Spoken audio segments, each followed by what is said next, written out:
হিমালয়ের কোলে লুকিয়ে আছে এক অপার্থিব জগৎ, উত্তরাখণ্ড, যেখানে মেঘ ছুঁয়ে যায় পাহাড়কে আর নদী বয়ে নিয়ে যায় আস্থা আর বিশ্বাসের গল্প।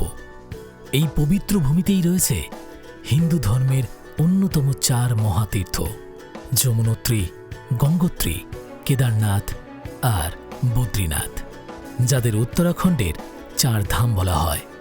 এগুলো শুধু 4টি ধাম নয়, 4টি অনুভূতি, 4টি আত্মার যাত্রা। এখানে কেউ আসে মুক্তির সন্ধানে, কেউ আসে ভক্তির টানে, আর কেউ আসে শুধু নিজের সাথে নিজের দেখা করতে।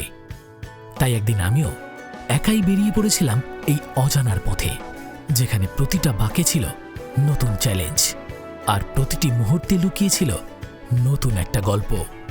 কখনো ক্লান্তি, কখনো বিস্ময়, আর কখনো এক গভীর নীরবতা, যা শব্দের থেকেও বেশি কিছু বলে। এই সিরিজে সেই যাত্রার প্রতিটি অধ্যায়, প্রতিটি অনুভূতি আপনাদের সঙ্গে ভাগ করে নেব। আসছে উত্তরাখণ্ডের 4 ধাম যাত্রা, শুধুমাত্র ওয়ান্ডারার অভিকের ইউটিউব চ্যানেলে।